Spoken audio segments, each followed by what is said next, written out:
오늘 이 시간에는 에베소서 4장 25절부터 27절까지 있는 말씀을 통해서 새 사람이 사는 법, 마귀에게 틈을 주지 말라라는 제목으로 우리 하나님의 말씀을 함께 나누도록 하겠습니다. 우리 같이 지난 시간부터 에베소서 4장에 있는 말씀을 함께 나누고 있습니다. 특별히 우리가 지난 시간에 받은 말씀, 그 가운데 23절과 24절을 보면 이와 같은 말씀이 있었죠. 오직 너희의 심령이 새롭게 되어 하나님을 따라 의와 진리의 거룩함으로 지으심을 받은 어떤 것을 입으라고요? 새 사람을 입으라. 새 사람을 입으라. 그렇습니다. 하나님께서 우리를 구원하신 이유, 그리고 우리를 구원하시고 하나님의 뜻대로 다시 빚으시기 위해서 하나님께서는 우리를 새 사람으로 만드시고자 합니다.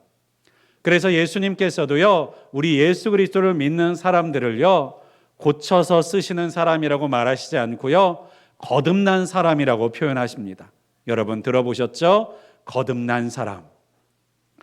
하나님의 나라는요, 거듭나지 않고는, 성령으로 거듭나지 않고는 하나님의 나라에 들어갈 수가 없다라고 누가 얘기하셨습니까? 예수님이 얘기하셨어요. 그러니까요, 우리는요, 그냥 고쳐서 하나님의 나라에 들어가고자 부르신 사람들이 아니라 거듭나게 하셔서 드러나게 하시려고 부르신 사람들입니다. 거듭난다는 것이 무슨 뜻입니까? 다시 태어난다라고 하는 거예요. 다시 태어난다. 여러분, 우리가 다시 태어난다는 것이 무슨 뜻이겠습니까? 이전 것은 끝나고 새 것이 시작되는 것입니다. 여러분, 어린아이가 엄마의 뱃속에서 태어날 때 우리는 태어난다라고 하는 표현을 씁니다. 어머니의 뱃속에서 임신하였을 때 우리가 태어났다라고 말하진 않죠. 아이가 태어나게 되면 어떤 일을 경험하는 것입니까? 바로 엄마의 뱃속이라고 하는 세상 속에서 새로운 세상을 만나게 되는 거예요. 엄마의 뱃속에서는 내가 보지도 못했고 깨닫지도 못했고 만질 수도 경험할 수 없었던 것을 엄마의 뱃속에서 새롭게 태어남으로 인하여서 처음 만나게 되고 처음 배워나가야 되는 것들이 생겨나게 되는 것입니다. 그러면 영적으로 거듭나는 것도 마찬가지가 아닐까요? 우리가 지금까지 눈이 어두워진 어둠 가운데 살다가, 그리고 죄의 종으로 살다가 이제 성령 안에서 예수 그리스도의 은혜로 거듭나게 되었다면요, 우리는요, 그 거듭난 인생을 어떻게 살아나가야 될지를 배워야 된다는 사람이라는 사실을 꼭 믿으실 수 있기를 간절히 소망합니다. 어린아이가 처음 태어났을 때 배우지 않으면 어떻게 되는가요? 옛날에 저 인도 땅에서 어떤 잃어버린 아이가 정글에서 동물들을 통해서 길러지고 자라난 아이가 있었던 것 같은데요, 그 아이의 모습을 그 뉴스나 신문을 통해서 보니까요, 동물과 다를 바가 없었다라고 하는 거예요. 사람이지만 그가 자라난 환경들과 상황 속에서, 본능 속에서 어떻게 자신이 살아가야 되는지, 말해야 되는지, 행동해야 하는지를 바르게 배우지 못하면요, 그 사람은 사람으로 태어났을지라도요, 짐승과 같은 모습으로 살아가게 된다라는 것이고요. 그 아이를 사람의 공동체 가운데 사회 안에 데려오게 되면 어떻게 되는지 아십니까? 그 아이가 그 스트레스를 견디지 못하고 일찍 죽어버리게 된다는 것을 우리가 보곤 했습니다. 그렇습니다. 예수 그리스도 안에서 거듭 태어난 사람도요, 그냥 내버려 두면 어떻게 되는 거예요? 옛 습관을 따라 옛 사람처럼 살아가게 되는 거예요. 말씀과 기도로 계속해서 거룩해지지 않고 성령의 인도하심 속에서 배우지 않고 가르침 받지 않으면 우리가 거듭났다라고 말할지라도 어떤 삶을 사는 것입니까? 옛 습관을 따라, 옛 생각을 따라 그대로 똑같이 살아가게 된다라는 것입니다.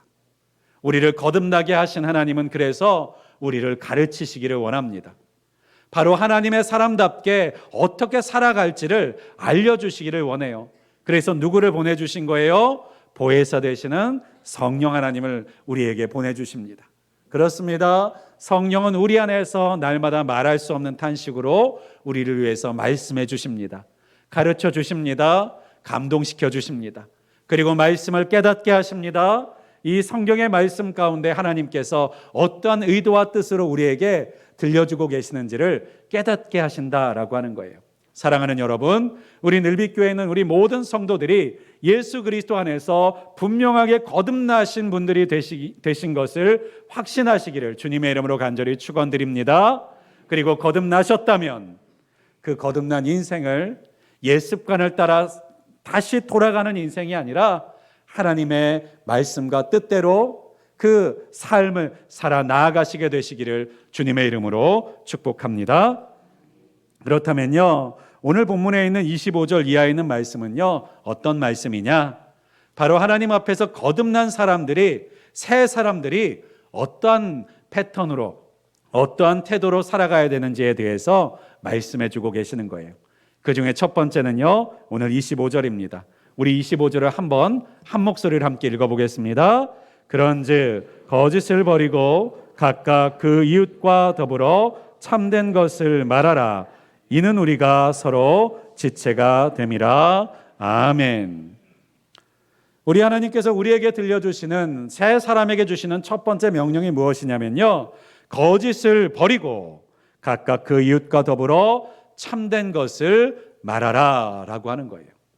가장 처음에 하나님께서 우리에게 명령하시는 것은 우리의 언어의 사용법이네요.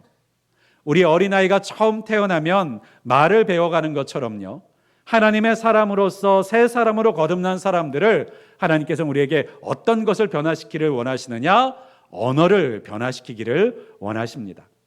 그 언어를 어떻게 변화시키기를 원하시느냐? 거짓을 버리는 말, 그리고 참된 것을 말하는 입으로 사용되어지기를 원하신다라고 하는 거예요. 예전에 우리가 옛사람 가운데 있을 때 우리의 입은요, 우리의 본능을 따라, 우리의 본성을 따라, 우리가 듣고 아는 것을 따라서 세상의 방식으로 말하였다면요, 이제 새 사람으로 부름받은 우리는요, 바로 거짓을 버리고 참된 것을 말할 수 있는 사람이 되도록 우리 성령께서 가르치시고 하나님께서 우리를 인도해 나아가신다는 사실을 기억하실 수 있기를 간절히 소망합니다. 그렇다면 어떤 누구에게, 우리가 말이라는 것은, 언어라는 것은 대상이 있는 것 아닙니까?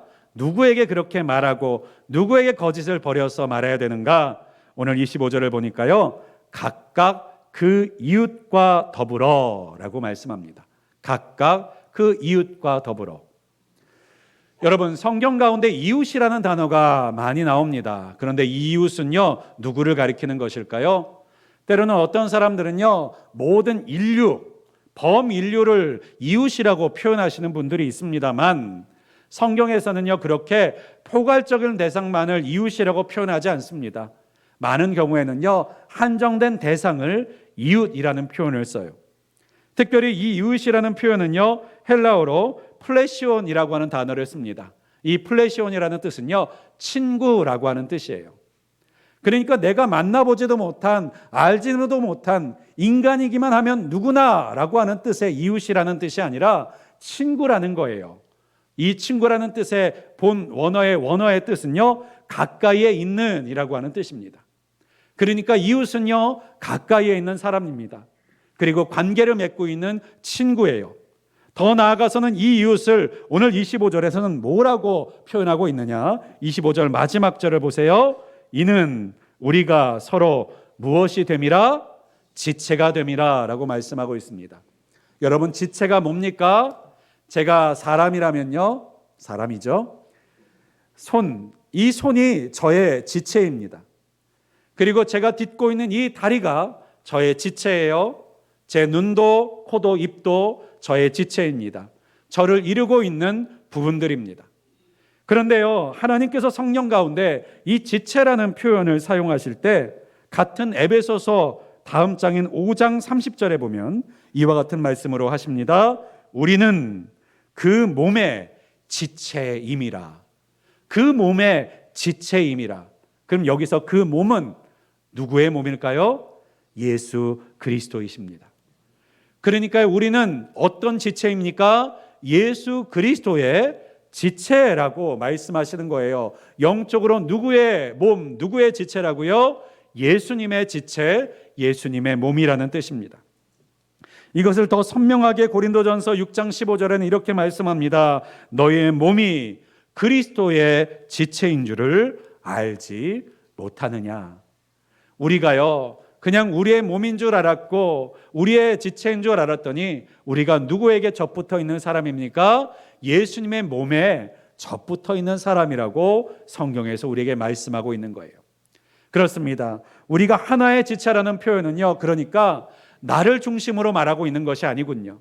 하나의 지체라는 뜻은요, 누구에게 붙어 있는 지체라는 뜻입니까? 예수님께 붙어 있는 지체라는 거예요. 저도 예수님께 붙어 있는 지체이고 여러분도 예수님께 붙어 있는 지체라는 것입니다. 여러분만 지체고 저는 머리라는 뜻이 아니고요, 담임 목사도요, 예수님께 붙어 있는 지체 중에 하나라고 말씀하고 계시는 거예요. 그런데요, 오늘 본문의 명령은 어떠한 명령인 것입니까? 바로 그 이웃, 지체가 된 그 성도들과 더불어 참된 것을 말하라 라고 말씀하고 있는 거예요. 오늘의 명령은 제한을 두자면 누구를 대상으로 말하고 있는 것입니까? 우리로 하여금 같은 믿음, 예수 그리스도 안에서 같은 신앙을 가지고 있는 성도들 간에서 어떻게 말하라고요? 거짓을 버리고 참된 것을 말해야 된다라고 말씀하고 계시는 것입니다. 그럼 여기서 우리가 궁금증이 하나 생깁니다. 그러면 성도끼리만 참된 것을 말하라는 것인가? 거짓말을 하지 말아야 되는 것은 성도들끼리만이 아니라 온 인류와 모든 사람에게 있었어도 거짓을 말하지 않는 것이 하나님의 율법이고 하나님의 계명이 아닙니까? 라고 하는 생각을 품게 됩니다. 그렇다면요, 오늘 본문에 있는 목적이 다르다는 것이죠. 단순히 계명을 지키기 위해서 거짓을 버리고 참된 것을 말하라는 것이 아니라 이 목적이 있다는 거예요. 지체들에게 이렇게 말하고 표현해야 될 목적이 있다는 것입니다. 그것은 무엇입니까? 한 공동체가 될 수 있게, 한 모임이 될 수 있게, 그리스도의 한 지체가 될 수 있게 하시기 위해서 우리에게 무엇을 하시라는 것입니까? 거짓을 버리는 말, 그리고 참된 말을 하라고 말씀하시는 거예요. 여러분, 우리의 모임 가운데서요, 누군가 거짓말을 많이 하는 사람이 찾아오게 된다면 어떻게 될까요? 서로 그 모임 가운데서 서로를 신뢰할 수 있을까요? 믿을 수 있을까요?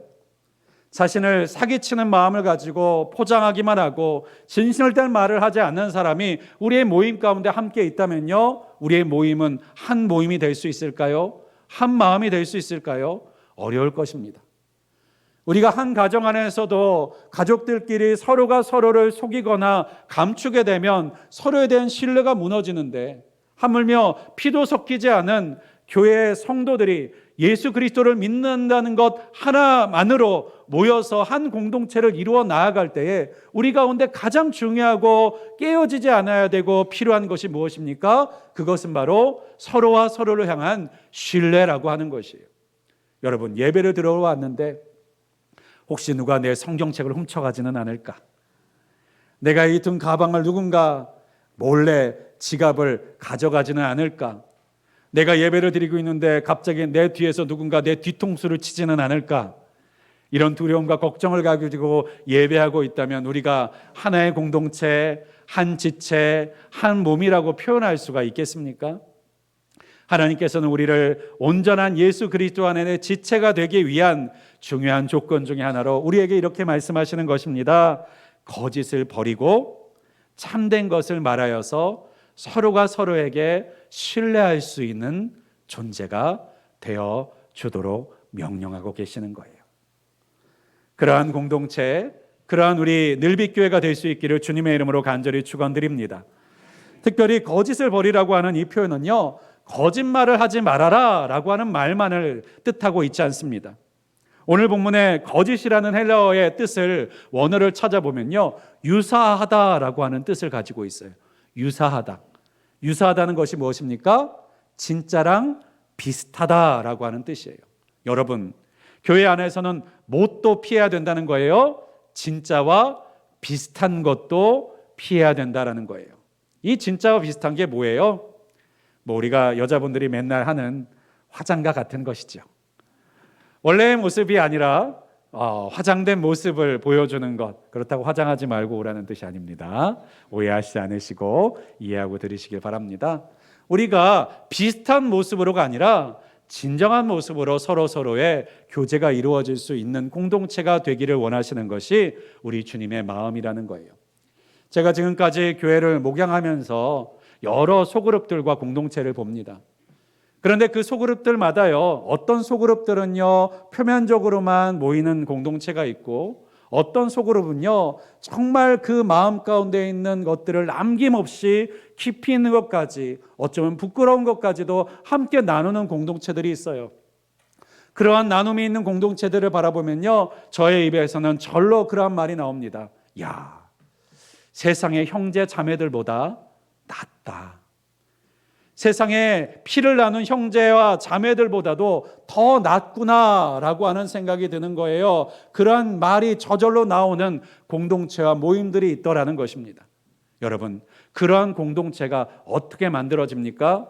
서로가 서로를 감추고 가리고 내가 좋은 것만 보여주려고 애쓰는 것만으로는요, 그러한 공동체가 만들어지지 않습니다. 물론 항상 부족한 것만 말하는 것도 쉽지는 않겠지만요, 어떤 계기가 있을 때 그것을 서로 나누고 토해내고 토로하고 오픈해내는 그 계기와 그 과정들이 생겨나게 되었을 때 그 모임들이 그러한 깊고 끈끈한 공동체가 되더라는 거예요. 그렇습니다. 여러분 서로가 정말 친해지고 끈끈한 공동체와 모임과 관계가 되기 위해서 무엇이 필요합니까? 내가 좋은 부분뿐만 아니라 나의 부족한 부분을 함께 공유하는 일들이 필요하다는 거예요. 내 좋은 것, 말하고 싶은 것만이 아니라 내게 때로는 말하기 부끄러운 것이라 할지라도 서로 나누고 그것을 품어주는 과정들이 필요하다라고 하는 것입니다. 가족들도 마찬가지 아니겠습니까? 여러분, 결혼하기 전에는요, 서로에게 좋은 모습만 보여주고 싶지 않습니까? 그래서 우리는요, 좋은 모습들만 상대방에게 보여주려고 애를 써요. 그런데요, 결혼하고 나면 어떤 것도 보여줘야 됩니까?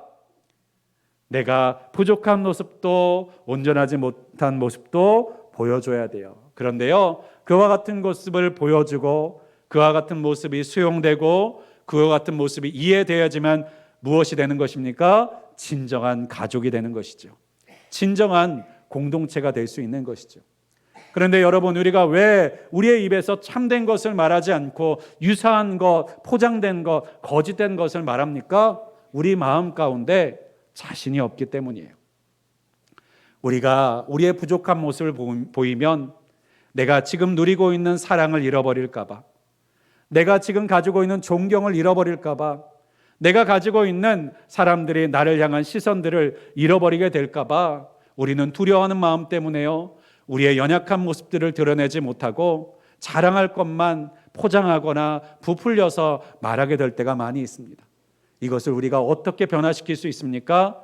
우리 안에 예수 그리스도가 온전하게 충만하게 되어질 수 있을 줄을 믿습니다. 예전에 제가 교회에서요, 대학의 교수님이셨는데 나이가 지긋한 교수님이셨어요. 그런데 이분이요, 매주마다 화장실 청소를 그렇게 하시는 거예요. 여러분, 화장실 청소가요, 생각보다 쉽지가 않습니다. 특히 제가 있었던 교회 화장실은요, 너무 더러웠어요. 그래가지고요, 그 화장실 청소를 하시면 저도 가끔씩 청년 때 청소를 같이 하다 보면요, 구역질이 날 때가 많았습니다. 그런데요, 열심히 매주마다 청소하시는 거예요. 그런데 여러분, 그 대학 교수님, 대학에서 그렇게 존경받는 교수님이요, 화장실 청소한다고 사람들이 무시할까요? 그분들이 화장실 청소하시는 분이시라고 사람들이 이렇게 가볍게 보시는 경우가 있을까요? 그런 법이 없어요. 왜요? 그분이 어떤 분인지 아니까요. 여러분, 우리가요, 어떤 일을 할지라도요, 우리가 세상 가운데 어떤 자리에 있을지라도요, 우리 안에 예수 그리스도께서 나를 사랑하시는 사람이라는 확신을 가지고 내 안에 예수 그리스도께서 계시면요, 내가 낮아지는 것을 두려워하지 않을 수 있게 될 줄을 믿으실 수 있기를 간절히 소망합니다. 그렇습니다. 우리 안에 텅 비어 있으니까 우리가 우리 안에 있는 것을 드러내기를 두려워하는 것이죠. 우리 안에 예수 그리스도로 충만해진 사람일 때는요, 우리가 우리의 연약함도 드러낼 수 있게 될 줄을 믿습니다. 우리의 부족함도 드러낼 수 있게 될 줄을 믿습니다. 나의 허물도 고백하게 될 수 있을 줄 믿습니다. 그래서요, 이러한 경험을 우리 대한민국 땅에서 저 평양대부흥운동이라는 게 있었습니다. 그 평양대부흥운동 때 성령이 그 자리에 뜨겁게 임하셨을 때 어떤 일들이 일어났는지 아십니까? 그곳에 앉아 있었던 장로님이 일어나셔서요, 자신의 죄를 고백했어요. 저 돈 띄어먹었습니다 라고 고백하기 시작했어요. 그때 어떤 성도님이 또 일어나서요, 저는 이러한 죄를 저질렀습니다. 저는 이러한 죄를 저질렀습니다. 사람들이 그것을 자리에서 일어나서요, 그 자리, 사람들의 모든 있는 자리에서 하나하나씩 고백하기 시작했어요. 어떻게 그렇게 할 수 있는가요?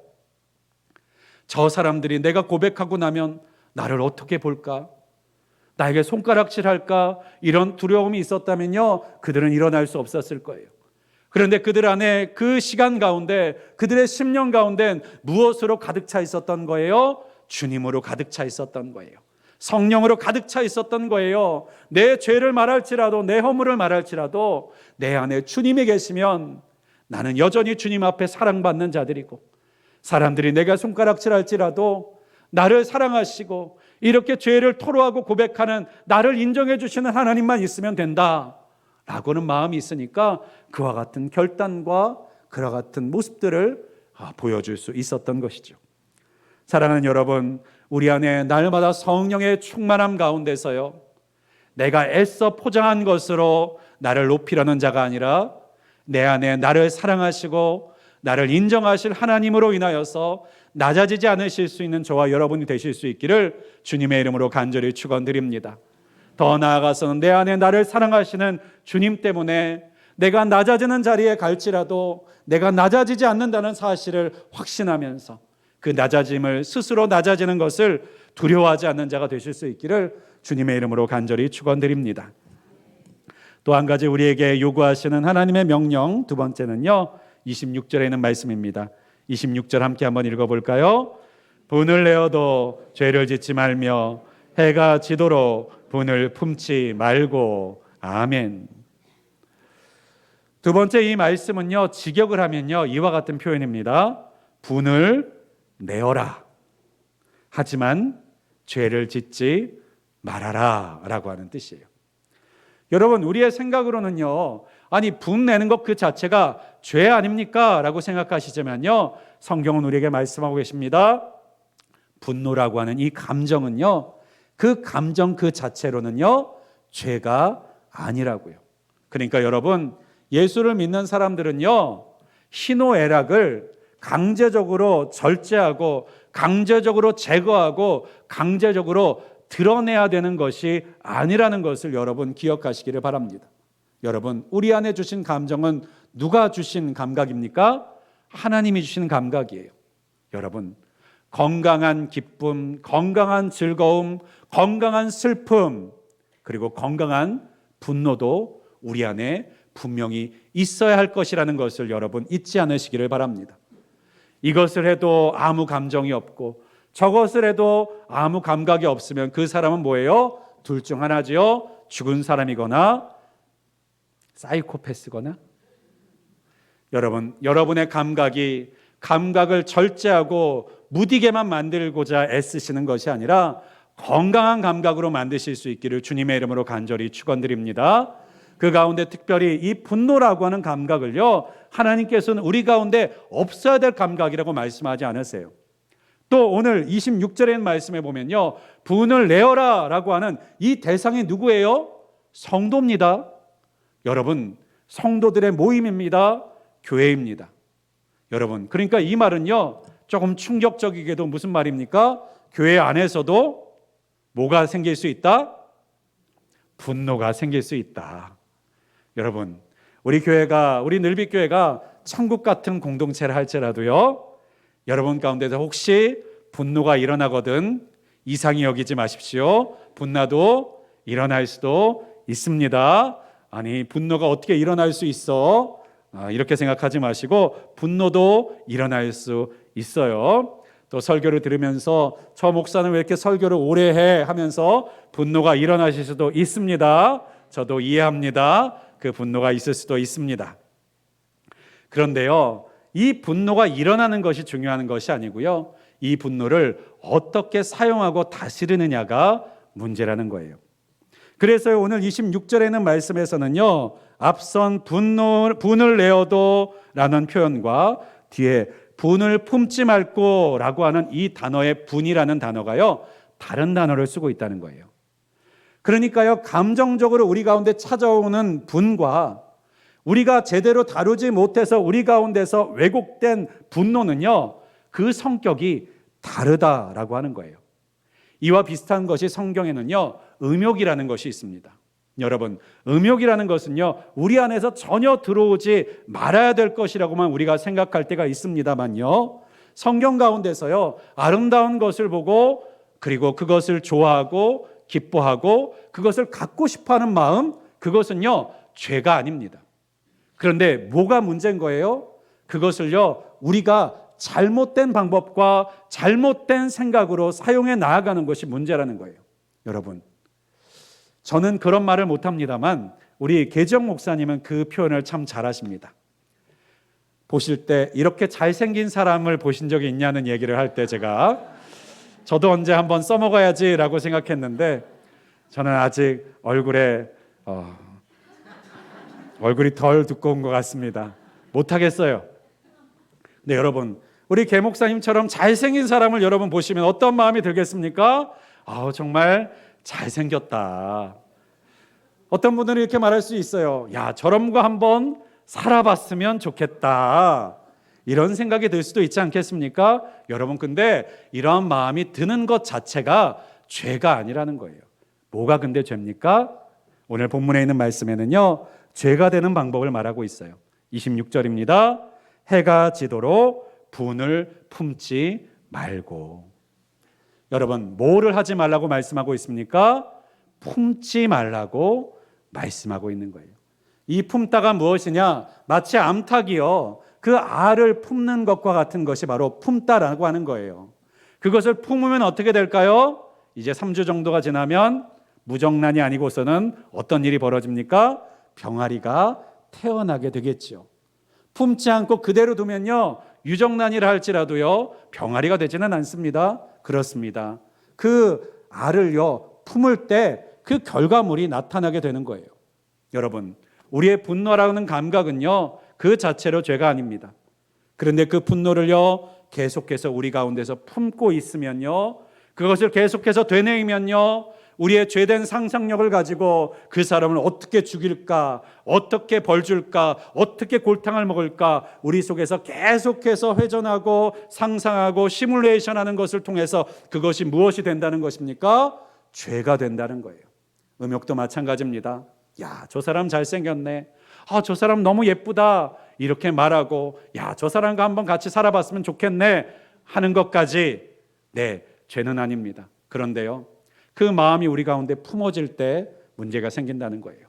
그 마음을 품고 내 남편과 내 아내를 자꾸 바라보면서 눈을 흘기기 시작하는 거예요. 그리고 그 사람과 함께 사는 상상을 자꾸 머릿속에서 굴려보는 겁니다. 같이 살면 어떨까? 밥을 먹으면 어떨까? 그것을 계속해서 머릿속에서 상상할 때 그것이 뭐가 된다는 것입니까? 간음이 되는 것이고 죄가 되는 것이라는 거예요.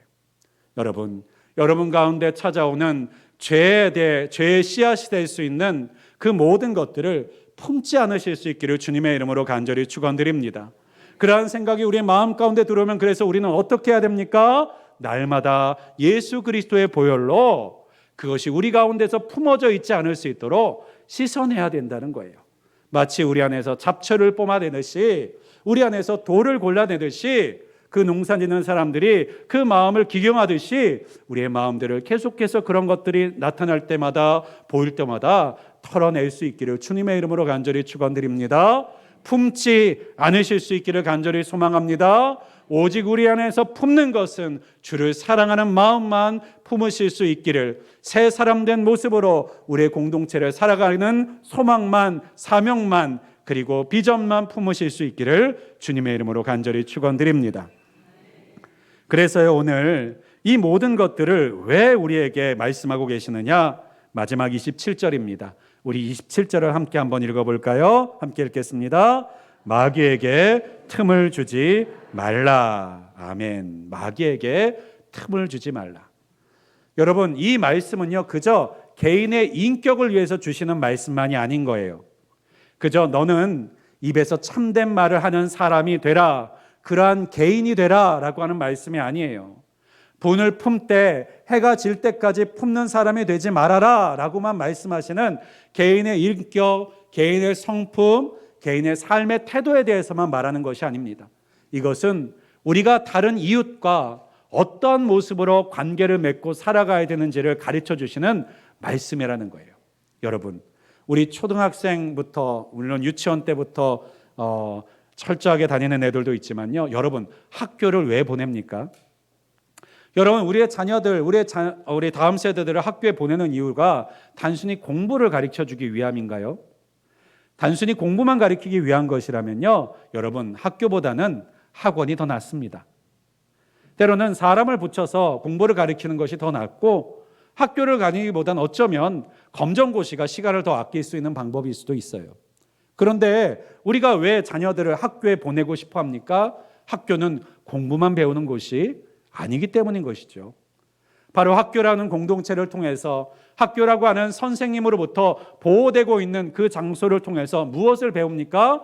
사람과 사람이 어떻게 관계를 맺고 살아가게 되는지에 대해서 배우는 장소가 어딘 거예요? 바로 학교라는 거예요. 세상에, 그래서 학교는 세상의 축소판, 사회의 축소판이라고도 표현하기도 하죠. 그렇습니다. 우리는 학교라는 곳에서 무엇을 배웁니까? 세상을 살아가는 법을 배우고 사람을 대하는 법을 배우는 거예요. 어떻게 대하면 혼이 나는지, 어떻게 대하면 칭찬을 받는지, 어떤 행동을 할 때 그것이 문제가 없는지, 어떤 행동을 할 때 문제가 되는지를 배워 나아가는 것이 바로 학교라고 하는 장소인 것이죠. 그래서 우리는 학교를 통해서 바로 사회화라는 것이 되어져 갑니다. 바로 사회에서 생활할 수 있는 사회 구성원으로서의 자격과 태도를 갖춘 사람으로 만들어져 나아간다라는 뜻에서 사회화라고 하는 것이 학교 안에서 되어져 가는 거예요. 그런데 여러분, 교회는 어떠합니까? 우리가 교회도요, 하나의 학교와 같습니다. 교회 공동체도요, 완벽한 사람들과 모여져 있는 장소가 아니에요. 교회라는 공동체 안에서 서로가 서로에게 새 사람으로서, 그리스도의 사람으로서, 하나님께 거듭난 사람으로서 서로에게 어떻게 대해야 될지를 배워나가는 장소인 것입니다. 어떻게 말해야 되는지, 어떻게 실천해야 되는지를 알아나가는 장소예요. 여러분, 우리의 신앙생활은요, 하나님의 말씀을 듣고 행하지만요, 누구에게 행하는 것이 되어야 됩니까? 사람에게 행하는 것, 이웃에게 행하는 거예요. 여러분, 하나님의 말씀을 우리가 하나님께 합니까? 우리가 예배드리는 것, 기도하는 것은 하나님께 하지만 하나님의 명령하신 삶의 태도와 방식들은 다 누구 앞에서, 누구를 대상으로 하고 있는 거예요? 사람을 대상으로 하는 것입니다. 하나님께만이 아니에요. 우리는 하나님의 말씀을 누구를 통해서 지키는 것입니까? 사람을 통해서 지키고, 사람들 속에서 지키고, 사람들과의 관계 속에서 지켜나가는 것이 바로 하나님의 말씀인 것입니다. 그렇습니다. 우리는 교회 안에서 오늘 이 말씀을 주시는 이유가 무엇입니까? 왜 우리를 한 공동체로 불러주셨습니까? 그냥 집에서 영상으로 설교만 듣고 신앙생활로도 될 법한데 왜 우리를 한 교회로 불러주셨습니까? 교회 안에서 이 신앙생활을 배우게 하시려고요. 예수 그리스도를 믿는 그 기준, 그 테두리, 그 공통의 그 생각을 가지고 과연 그것을 우리가 그리스도인으로서, 하나님의 사람으로서 어떻게 상대방에게 말해야 되는지, 그것을 어떻게 받아들여지고 이해되어지는지, 그것을 연습하고 훈련하고 알아나아가는 곳이 바로 교회라는 사실을 여러분 기억하실 수 있기를 간절히 소망합니다. 그래서 우리는요, 교회 안에서 이와 같은 일들을 이루어 나아가려는 거예요. 거짓을 버리고 참된 것을 말하는 연습을 해 나가려는 것입니다.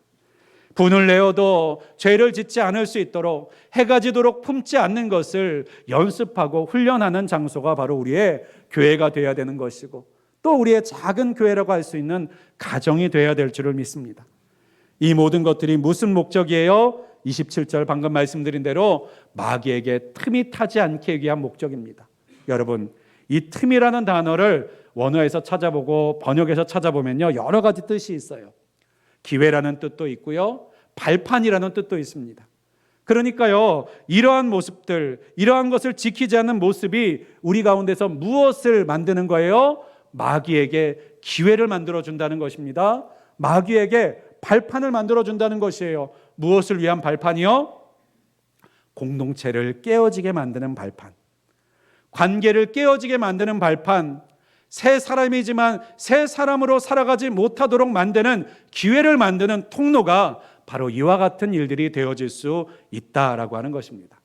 사랑하는 여러분, 우리 늘빛교회는요, 이 하나님이 주신 말씀대로 정말로 우등생들이 되셔서 마귀에게 틈을 주지 않는 공동체가 될 수 있기를 주님의 이름으로 간절히 축원드립니다. 하나님의 말씀을 이 공동체 안에서 가장 온전하고 아름답게 실천해 나아가는 성도님들이 되어주셔서 마귀가 어떠한 것으로도 발판을 삼아서 하나님의 일을 이루고 하나님의 사명을 이루고 하나님의 뜻을 이루는 일을 회방하고 방해하지 않을 수 있도록 만들어 나아가는 우리 늘빛교회 될 수 있기를 주님의 이름으로 간절히 축원드리겠습니다. 기도하겠습니다. 전능하시고 또 분명히 살아계신 하나님, 우리를 예수 그리스도의 그 보혈의 능력과 십자가의 공로로 우리를 거듭나게 하셨습니다. 우리 주님의 새로운 피조물로 만들어 주셨습니다. 우리가 새로운 피조물이 되었지만 우리가 어떻게 하나님의 사람답게 살아가야 될지를 배워야 되는 사람인 줄을 우리가 알았습니다. 그래서 오늘 주님 주신 말씀과 같이 교회라고 하는 이 영적인 공동체, 영적인 가족 안에서 우리가 성령의 도우심을 따라 이제 우리의 입술 가운데서 거짓을 버리고 참된 것을 말하기를 원합니다. 우리 가운데 찾아오는 분노를 품지 아니하고 해가 질 때까지 우리 마음 가운데 머물러 두지 않는 삶을 살기를 원합니다. 그렇습니다. 주님, 우리 주님께서 거듭나여 우리 가운데 주신 이 생명의 나날들이 너무나도 아쉽고 아깝습니다. 우리 주님과 함께 행복하게 신앙생활에 나아가는 것, 우리 성도들과 함께 신앙생활에 나아가는 그 시간들도 너무나도 짧은데 그 시간들을 우리가 거짓으로 우리를 포장해 나아가는 시간으로, 분함을 마음껏에 품고 눈을 흘겨 나가는 시간으로 보내고 싶지 않습니다. 성령 하나님, 우리 가운데 찾아오셔서 주님 말씀하신 이 일들이 나의 성품이 되게 하시고 우리 공동체의 성품이 되게 하시고 우리 늘빛교회 정체성이 되게 하시고 우리 늘빛교회 삶의 패턴이 되어질 수 있도록, 삶의 규칙이 되어질 수 있도록 주여 도와 주시옵소서. 예수 그리스도의 이름으로 간절히 기도하였습니다. 아멘.